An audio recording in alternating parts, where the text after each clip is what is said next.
Bismillahirrahmanirrahim. Assalamu alaikum students. Welcome to our 8th Pakistani online class. Basically, today's topic is basically the continuation of our previous topic, which was the causes of dismemberment of East Pakistan from West Pakistan. हम अपने पिछले topic में यही पढ़े थे वो क्या reasons थी जो वजह बनी ईस्ट पाकिस्तान की सेपरेशन फ्रॉम वेस्ट पाकिस्तान. हमने अपने लास्ट लेक्चर में जो है हाफ जो कॉजेज थी उनको कवर करने की कोशिश की, जिनमें से हमने पाकिस्तान के स्ट्रक्चर के ऊपर बात की, ईस्ट पाकिस्तान के स्ट्रक्चर के ऊपर बात की, जो सेंस ऑफ डेप्रिवेशन थी, जो बंगाली जो लैंग्वेज कंट्रोवर्सी थी उसके ऊपर बात की, जो मुस्लिम लीग की जो लीडरशिप थी उसके फेलियर के ऊपर बात की, हिंदू इन्फ्लुएंस के ऊपर बात की, इकोनॉमिक डिस्पैरिटी के ऊपर बात की, इंडस्ट्रियल डिस्पैरिटी के ऊपर बात की, डिस्ट्रीब्यूशन ऑफ फॉरेन एड के ऊपर बात की, कॉन्स्टिट्यूशन मेकिंग के डिले प्रोसेस पे, अयूब खान के रजीम के ऊपर, शेख मुजीबुर रहमान के रोल के ऊपर, याया खान रजीम के ऊपर हमने बात की. याया खान के रजीम तक हमने अपने लास्ट लेक्चर में किया था, जिसमें हमने देखा था कि याया खान ने सेकंड मार्शल लॉ इम्पोज किया और ये प्रॉमिस किया कि इलेक्शंस जो है जनरल इलेक्शंस कंडक्ट कराए जाएंगी इन 1970. आज हम जो है वो अपना टॉपिक जो है वो जनरल इलेक्शन से स्टार्ट करेंगे. कि जनरल इलेक्शंस जो थे जब कंडक्ट हुए तो उसके बाद आगे जो है वो कैसे जो है क्या क्या रीजंस और ऐड ऑन होती गई in the dismemberment of East Pakistan from West Pakistan. जैसा कि आपको पता है सेकंड मार्शल लॉ के बाद 1958 के 1969 के बाद जब मार्शल लॉ इम्पोज हुआ बाय याया खान, उस वक्त उन्होंने जनरल इलेक्शंस जो है प्रॉमिस किए.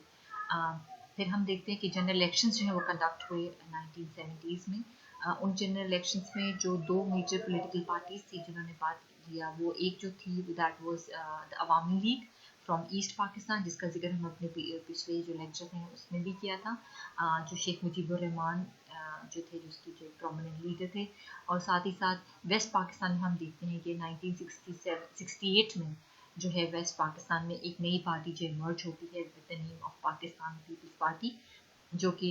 जिसके फाउंडिंग मेंबर थे जुल्फ़िकार अली भुट्टो, और ये 1968 में जो है 1968 में जो क्रिएट की गई और विद द स्लोगन ऑफ रोटी कपड़ा एंड मकान, राइट.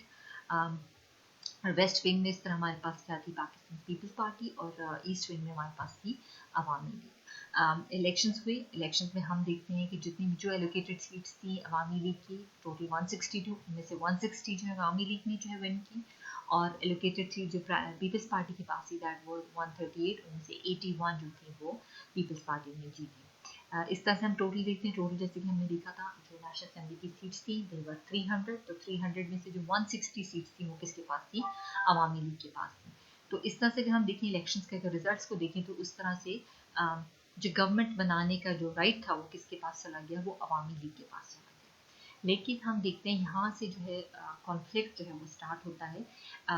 क्योंकि इंस्टेड के अवामी लीग को ये चांस दिया जाता, ये मौका दिया जाता कि वो जो है गवर्नमेंट फॉर्मुलेट करें. वहाँ पे हम देखते हैं कि वेस्ट विंग के जो पॉलिटिशियंस थे उन्होंने क्या किया, उन्होंने इस मामले में एक ऑप्टिमिस्टिक अप्रोच नहीं रखी, राइट. उन्होंने ये मौका देने की कोशिश नहीं की अवामी लीग को कि वो क्या करे, वो गवर्नमेंट को जो है गवर्नमेंट इस्टेब्लिश करे. और यहाँ से एक पॉइंट ऑफ कॉन्फ्लिक्ट जो है वो स्टार्ट होता है between East Pakistan and West Pakistan. और यहाँ पे जो कॉन्फ्लिक्ट है वो बेसिकली जब डिलेइंग टैक्टिक्स जो है हम देखते हैं आगे डिलेइंग टैक्टिक्स जो है वो यूज़ किए गए ताकि जो है जो ट्रांसफ़र ऑफ पावर है, ये इस्टेब्लिशमेंट ऑफ गवर्नमेंट है अवामी लीग, उसको हम जितना भी डिले कर सके और उनको ये मौका ना दिया जा सके कि अवामी लीग जो है वो गवर्नमेंट इस्टेब्लिश करे. यहाँ पे हम देखते हैं कि एक बहुत ही इंपॉर्टेंट इंसिडेंट है जिसमें जो हम देख रहे थे कि जो जुल्फ़िकार अली भुट्टो थे उन्होंने याया खान को जो एडवाइस किया कि you should forget about the election, और उसमें उन्होंने कुछ कॉन्वर्सेशन है जिसमें उन्होंने कहा कि Yahya the soldier and Bhutto the politician will make a very good team and can together run the country, कि आप इलेक्शंस को भूल जाएं और हम दोनों मिल के जो है कंट्री को रन करेंगे. तो उसके ऊपर जब याया खान ने उनसे पूछा कि ये कैसे पॉसिबल होगा, तो हम ईस्ट पाकिस्तान का क्या करेंगे, क्योंकि ईस्ट पाकिस्तान की जो अवामी लीग है उसके पास मेजॉरिटी जो है वो जो है राइट है और वो इलेक्शन जीते हैं. तो उस वक्त उन्होंने भुट्टो ने कहा कि East Pakistan is no problem, we will have to kill some 20,000 people there and all will be well, कि हमें बस एक मिलिट्री ऑपरेशन वहाँ पे करना पड़ेगा, कुछ लोगों को मारना पड़ेगा, उसके बाद ईस्ट पाकिस्तान को हम सप्रेस कर सकेंगे और then we together we can form the government of Pakistan. तो इस तरह से हम देखते हैं कि याह्या खान ने जो है स्टार्टेड फेवरिंग जुल्फ़िकार अली भुट्टो, और जितना भी डिलेइंग टैक्टिक्स थे वो क्या कहते हैं वो इंक्रीज होते थे। फिर इसी में हम देखते हैं एक सीक्रेट पैक्ट था, सीक्रेट एग्रीमेंट था that was sign between Bhutto और याह्या खान, जिसको लारकाना पैक्ट कहते हैं। और उस पैक्ट में जो है ये डिसाइड किया गया कि ईस्ट पाकिस्तान में जो है कोई मिलिट्री ऑपरेशन किया जाएगा ताकि अवामी लीग को सप्रेस किया जाए, और उस मिलिट्री ऑपरेशन की विक्ट्री के बाद जो है वो पीपल्स पार्टी जो है गवर्नमेंट फॉर्म करेगी, जिसमें Bhutto Zulfikar Ali Bhutto would become the prime minister and Yahya would become the president. तो ये भी आप देखते हैं यहाँ से जो कॉन्फ्लिक्ट स्टार्ट हो रहा है, और ये भी रीज़न बन रहा है of dismemberment of East Pakistan from West Pakistan. Then हम देखते हैं राइट आफ्टर द इलेक्शंस जो एक पावर है, फाइट फॉर पावर है या ट्रांसफर ऑफ पावर जो बिटवीन द टू लीडर्स जो है वो एक बड़े स्केल के ऊपर जो है वो अराइज होती है, जिसमें हम शेख मुजीबुर रहमान देखते हैं जो कि क्योंकि मेजॉरिटी इलेक्शन उनके पास मेजॉरिटी की इलेक्शन थी, तो they were entitled to establish the government, but instead of giving them the chance right to create the government, Zulfikar Ali Bhutto जो है और उनके साथ उनके दरमियान जो कॉन्फ्लिक्ट जो है वो स्टार्ट होता है, और Zulfikar Ali Bhutto with the back of क्या कहते हैं आर्मी या याह्या खान जो है वो टैक्टिक्स, डिलेइंग टैक्टिक्स और कॉन्फ्लिक्ट को जो है वो ज़्यादा जो सिचुएशन को ज़्यादा एग्जैजरेट करके और उनके दरमियान जो कॉन्फ्लिक्ट्स जो हैं वो पैदा करें, ताकि शेख मुजीबुर रहमान जो है वो गवर्नमेंट ना इस्टेब्लिश कर सकें। दोनों का जो पर्पस था जुल्फ़िकार अली भुट्टो और मुजीबुर रहमान वो यही था कि both of them wanted the power at any cost, right. तो कोई भी जो रिकन्सिलिएशन का या कोई भी जो मिड वे का जो प्रोसेस था वो क्या था, वो हम देख रहे थे कि वो कहीं भी कोई भी ऐसा कोई सोल्यूशन मिड वे वाला सोल्यूशन में वो नज़र नहीं आ रहा था, और दोनों लीडर्स के दरमियान जो थी वो एक पावर की जो फाइट थी वो जो थी वो दिन ब दिन बढ़ती जा रही थी। देन फाइनली वी सी कि जो है मिलिट्री ऑपरेशन स्टार्ट होता है ईस्ट पाकिस्तान में with the orders of Yahya Khan. जो आर्मी है उसको मोबिलाइज किया जाता है तो ईस्ट पाकिस्तान इन जनवरी फरवरी 1970। और यहाँ से हम देखते हैं जो बंगाली ऑलरेडी प्रोटेस्ट कर रहे थे कि they have the right to form the government,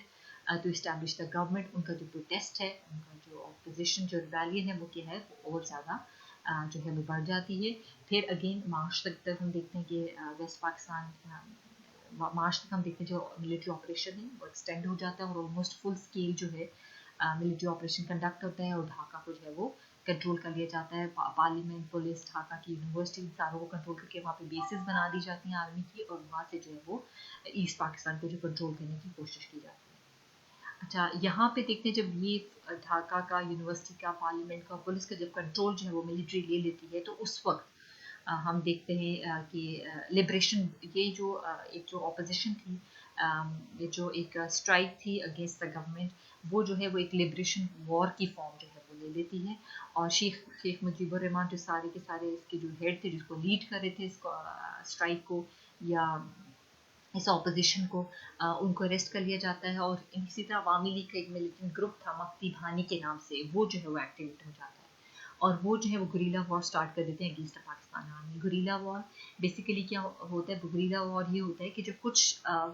small group of the people when they क्या कहते हैं, जब वो चैलेंज करते हैं हायर अथॉरिटीज़ को या जो गवर्नमेंट ऑफिशियल्स हैं या जो लार्जर ग्रुप है उसको चैलेंज करते हैं, उसके खिलाफ रिबेलियन शो करते हैं, तो उसको हम गुरीला वॉर कहते हैं। तो यहाँ पे जो मक्ती भानी है जो कि मिलिटेंट ग्रुप था अवामी लीग का, वो जो है गुरीला वॉर स्टार्ट करते हैं अगेंस्ट द पाकिस्तान आर्मी, और फिर ये फुल स्केल जो है वो सिविल वॉर स्टार्ट हो जाती है all over the east Pakistan. और यहाँ पे इसको प्रॉपरली जो डिक्लेयर कर दिया जाता है कि लिबरेशन वॉर, कि we want freedom, we want an independent जो है वो बंगाली स्टेट। अच्छा, यहाँ पे ये बहुत इंपॉर्टेंट है कि इस सारे सिनेरियो में जो है इंटरनेशनल कम्युनिटी ने क्या रोल प्ले किया। ये सारा सिनेरियो जो था बहुत ही इंपॉर्टेंट था इंटरनेशनल कम्युनिटी के लिए, क्योंकि यहाँ पे दो इंपॉर्टेंट जो है जो पॉलिटिकल गेम्स जो थी साइड बाय साइड चल रही थी। एक हम देखते थे इंडिया पाकिस्तान की राइवलरी थी, वो जो कि सिंस पार्टीशन 1947 से जो है वो चल रही थी, और एक हम देखते हैं side by side cold war जो थी दो सुपर पावर्स रशिया और यूएस के दरमियान जो है वो कोल्ड वॉर चल रही थी। अच्छा, अब यहाँ पे हम क्या देखते हैं, हम यहाँ पे देखते हैं कि पाकिस्तान हम देखते हैं 1950s में 54 में आई गेस जो सीटो एक जो एग्रीमेंट था, डिफेंस एग्रीमेंट था, वो यूएस के साथ साइन किया हुआ था, that was South East Asian treaty organization. और इस एग्रीमेंट के अकॉर्डिंगली ये यूएस का मतलब इस एग्रीमेंट के अकॉर्डिंगली यूएस बाउंड था कि वो अगर पाकिस्तान इन केस अगर पाकिस्तान एक case of foreign aggression in Pakistan US was bound to provide help to Pakistan. लेकिन यहाँ पे हम देखते हैं यहाँ पे यूएस ने जो है इस सारे सिनेरियो में पाकिस्तान को जो है वो मिलिट्री एड प्रोवाइड नहीं की। लेकिन on the other hand what we see कि ऑन द अदर हैंड जो रशिया था उसने इंडिया को फुल सपोर्ट किया। इंडिया को कैसे सपोर्ट किया, जो इंडिया था उन्होंने क्या किया, उन्होंने जो है they supported the east Pakistani जो मक्ती भानी के नाम से जो मिलिटेंट ग्रुप था ईस्ट पाकिस्तान का, उनको जो है फुली ट्रेन किया और ईस्ट पाकिस्तान के बॉर्डर्स के अलॉन्ग जो है वो ट्रेनिंग कैंप्स लगाए, जिसमें जो इंडिया की जो आर्मी थी और जो उनकी क्या कहते हैं इंटेलिजेंस एजेंसीज थी, उन्होंने मिलकर जो है वो मक्ती भानी के जो थे उनको मिलिटेंट्स थे उनको ट्रेन किया और ट्रेन करने के बाद जो है उनका फुल सपोर्ट दी जो है इंडिया को। और इस सारे सिनेरियो में हम देखते हैं कि रशिया ने जो फुली बैक किया इंडिया को ताकि वो बांग्लादेश में जो लिबरेशन मूवमेंट चल रही है उसको जो है वो उसमें जो फुली हेल्प करे। अच्छा, यहाँ पे देखते हैं कि इंटरनेशनल कम्युनिटी में यहाँ पे क्योंकि ये 2 बिग गेम्स चल रही थी तो यहाँ पे कोई डिप्लोमेटिक सोल्यूशन उस वक्त जो है वो नज़र नहीं आ रहा था, क्योंकि दोनों एंड के ऊपर जो है वो कॉम्प्रोमाइज़ कहीं पे भी नहीं जो है हमें नज़र आ रहा था। और यहाँ पे हम देखते हैं कि रशिया जो था क्यों पाकिस्तान के अगेंस्ट था। रशिया पाकिस्तान के अगेंस्ट इसलिए था क्योंकि एक तो पाकिस्तान ने जो है एक एग्रीमेंट सीटो जो है वो यूएस के साथ जो है साइन किया हुआ था, और दूसरा जो था पाकिस्तान यूएस का एलाय बना हुआ था against the spread of the communism. तो यहाँ पे हम देखते हैं कि 2 बिग गेम्स जो चल रही थी और ज़्यादा जो सपोर्ट थी इंडिया और रशिया की वो किसके पास थी, वो फिजिकल सपोर्ट भी थी और लेकिन on the other hand Pakistan के पास जो थी वो सारी सपोर्ट अवेलेबल नहीं थी। अच्छा, अब फिर हम देखते हैं अगेन जब ये सारा सिनेरियो हो जाता है और जब इंडिया की इन्वॉल्वमेंट आ जाती है इनटू द लिबरेशन वॉर, तो हम देखते हैं कि इंडिया जो है वो अपने जो है वो ट्रुप्स जो है आर्मी ट्रुप्स जो है वो प्रोवाइड करता है पाकिस्तान को, ईस्ट पाकिस्तानी मिलिटेंट ग्रुप्स को। और फिर इस तरह से वो troops with the help of those troops हम देखते हैं क्या होता है कि जो मेजॉरिटी एरिया है ईस्ट पाकिस्तान का उसको वो क्या कर लेते हैं, वो कंट्रोल कर लेते हैं, कैप्चर कर लेते हैं, और यहाँ से फुल स्केल जो मिलिट्री ऑपरेशन है विद इंडियन हेल्प वो लॉन्च होता है और ईस्ट पाकिस्तान के ऊपर पूरा जो है वो मिलिटेंट ग्रुप का जो है वो कंट्रोल आ जाता है। अच्छा, यहाँ पे एक और चीज़ है, पाकिस्तान ने एक एयर स्ट्राइक की दिसंबर में और नॉर्थ वेस्टर्न इंडिया, और यहाँ से जो है जो उनको इंडिया ने रिटेलिएट करते हुए 4 लाख ट्रुप्स जो है वो ईस्ट पाकिस्तान के अंदर एंटर किए, और यहाँ से पाकिस्तान की जो ग्रिप थी ईस्ट पाकिस्तान के ऊपर वो क्या हुई, वो जो है बहुत ही लूज होगी, क्योंकि उन्होंने जो भी सप्लाई लाइन्स थी, क्योंकि जैसे मैं आपको बताया तो जो लैंड रूट था that was through India between East and West Pakistan, तो उन्होंने सारा का सारा जो सप्लाई लाइन जो लैंड रूट था उसको कट ऑफ कर दिया। पाकिस्तान के पास जो वेपन थे उसकी ट्रांसपोर्टेशन जो थी वो कट ऑफ होगी। तो पाकिस्तान आर्मी जो थी वो क्या थी, दैट वाज उनकी जो ग्रिप थी, जो कंट्रोल था over the east Pakistan, that was losing day by day. On the other hand East Pakistani militant group, with the help of the Indian troops and the back of the Russian Air Force and with the back of the Russians, they were at the क्या कहते हैं एक superior position पे थे, और उनका जो control था वो क्या हुआ था, वो डे बाय डे जो था वो टाइटन हो रहा था। इसी तरह इंडिया पाकिस्तान जब वो एयर स्ट्राइक हुई, इंडिया पाकिस्तान की जो फुल स्केल वॉर स्टार्ट हुई, और फिर लेकिन यहाँ पे जैसे मैंने आपको बताया यूएस की कोई एड जो है पाकिस्तान को प्रोवाइड, क्योंकि वहाँ पे लैंड रूट ही खत्म, कोई पाकिस्तान के पास कोई बैकअप नहीं, और वहाँ पे ऑन द अदर हैंड उनके पास जो थी फुल स्केल जो ईस्ट पाकिस्तानी मिलिटेंट ग्रुप्स थी उनके पास फुल सपोर्ट थी। और फिर इस तरह से जो है करते करते, और साथ ही साथ एक और इम्पॉर्टेंट चीज़, जो लोकल पॉपुलेशन थी ईस्ट पाकिस्तान की, they were also supporting the militant groups of Mukti Bahini, right. तो यहाँ से जो है पाकिस्तान जो था वो लूजिंग एंड के ऊपर डे बाई डे जा रहा है। फिर अगेन लास्टली फिर हम देखते हैं कि Pakistan army surrendered on December 16, 1971, और इस तरह से वॉर एंड हुई और Bangladesh got separated from Pakistan and Bangladesh become an independent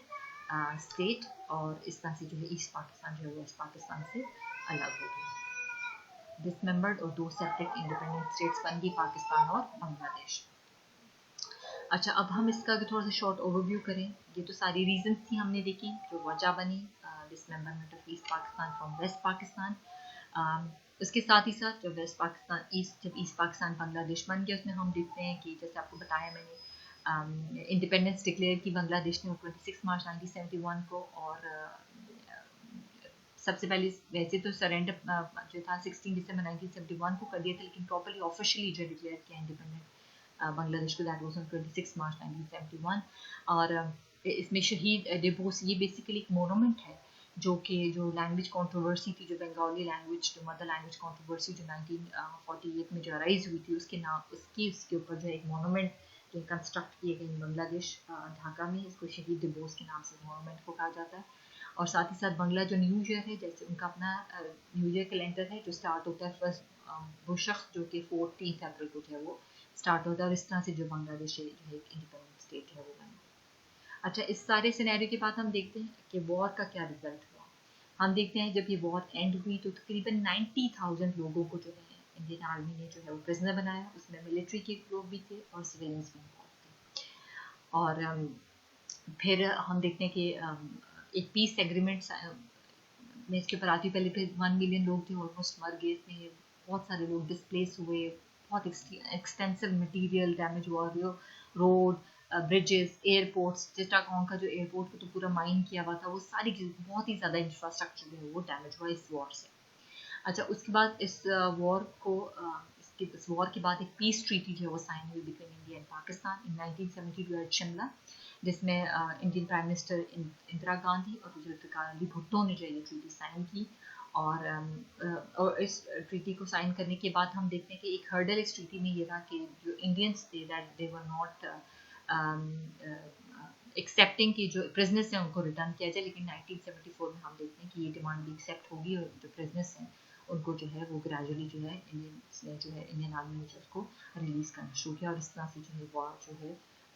एक पीस एग्रीमेंट बिटवीन इंडिया और पाकिस्तान साइन हुआ। इसके साथ इन्होंने एक और पीस एग्रीमेंट में ये भी कहा गया था इंदिरा गांधी की तरफ से कि आप जो है एक डिप्लोमेटिक रिकग्निशन दे बांग्लादेश का एज एन इंडिपेंडेंट स्टेट, जो कि हम देखते हैं आगे मैं आपको बताऊंगी। जैसे हमने कॉन्स्टिट्यूशनल अमेंडमेंट में किया था कि 1974 में पाकिस्तान ने जो है बांग्लादेश को एक रिकग्निशन दी थी एज एन इंडिपेंडेंट स्टेट। अच्छा, अब इस सारी वॉर के बाद जो 1971 में हुई, सारी वॉर के बाद हम देखते हैं कि जुल्फ़िकार अली भुट्टो की गवर्नमेंट ने जो एक कमीशन बनाया, जुडिशल कमीशन, जिसके जो हेड थे वो जस्टिस महमूद रहमान थे। और इस कमीशन का बेसिकली पर्पस ये था कि देखा जाए कि वो क्या वजह थी जिसकी वजह से जो है वॉर हुई और जो है ईस्ट पाकिस्तान वेस्ट पाकिस्तान से सेपरेट हुआ। इस जो कमीशन थी इसमें अपनी रिकमेंडेशन थी, इसमें उन्होंने बताया कि इसमें जो आर्मी का जो है रोल है वो बहुत ही क्रिटिकल है, और मिलिट्री की जो कंटिन्यूड इन्वॉल्वमेंट है इनटू द गवर्नमेंट आफ्टर 1958 जो फर्स्ट मार्शल लॉ लगा था, उसकी वजह से हम देखते हैं कि बहुत ही ज़्यादा करप्शन और इनफेक्टिवनेस जो है गवर्नेंस के ऊपर जो है वो आई, just because of the involvement of army in the government. फिर इसमें उन्होंने ये भी रिकमेंड किया कि ट्रायल किया जाए पाकिस्तान के आर्मी जनरल्स का, जिसमें याह्या खान और बहुत सारे वो फिगर्स हैं, प्रोमिनेंट फिगर्स हैं। लेकिन हम देखते हैं कि इस तमाम रिकमेंडेशंस पे और इन रिपोर्ट्स के बावजूद जो है कोई एक्शन नहीं लिया गया इस कमीशन की फाइंडिंग के ऊपर। इसकी वजह ये थी कि जुल्फ़िकार अली भुट्टो जो थे वो वॉज अफ्रेड कि अगर इस रिपोर्ट को अगर पब्लिश कर दिया गया तो क्या होगा कि इस रिपोर्ट के पब्लिश होने से जो है पाकिस्तान आर्मी जो है वो ह्यूमिलेट होगी, डीमोरलाइज होगी। तो इस वजह से ना ही इस रिपोर्ट को पब्लिश किया गया और ना ही उन जनरल्स को जो है उनका ट्रायल किया गया, और जो इसकी पब्लिकेशन है उसको बैन किया गया। इस रिपोर्ट की कमीशन की फाइंडिंग्स के बावजूद भी जो है इसके ऊपर एक्शन नहीं लिया गया, जस्ट बिकॉज कि पाकिस्तान आर्मी ह्यूमिलेट ना हो या उसके नाम के ऊपर जो कोई जो है वो नेगेटिव मार्क ना। फिर अगेन जैसे हमने देखा OIC की कॉन्फ्रेंस हुई लाहौर में, और पाकिस्तान ने जो है उसको होस्ट किया, और उस कॉन्फ्रेंस के बाद जो है for the first time Sheikh Mujibur Rahman ने पाकिस्तान का विजिट किया, उस कॉन्फ्रेंस को अटेंड किया, और फाइनली 1974 में व्हाट वी सी कि पाकिस्तान ने बांग्लादेश को एज एन इंडिपेंडेंट स्टेट का जो है वो रिकग्नाइज किया एज एन इंडिपेंडेंट स्टेट। और अगर हम इसको कंक्लूड करें सारे इसको, तो we will get to know कि इस कंक्लूजन में हमने देखा कि वैसे तो बहुत मल्टीपल रीजन ही, लेकिन हम इसको कंक्लूड करें कि लोकेशन, जो geographical location that matters a lot, और पाकिस्तान के जो बॉर्डर थे जो सबसे इंपॉर्टेंट चीज़ थी, जो इनकी कनेक्टिविटी का जो इशू था वो फ्रॉम द डे वन ही था कि दो अनकनेक्टेड टेरिटरीज थी, उनको रन करना, उनके इंफ्रास्ट्रक्चर को इस्टेब्लिश करना दैट वाज वेरी डिफिकल्ट। और ये भी एक जो था वो मेजर रीज़न था जो वजह बना dismember middle east Pakistan west Pakistan. फिर डेप्रीवेशन, अनइक्वल डेवलपमेंट, रिसोर्सेज के डिस्ट्रीब्यूशन का ट्रांसपेरेंट ना होना, ये भी क्या है, ये एक वजह बनता है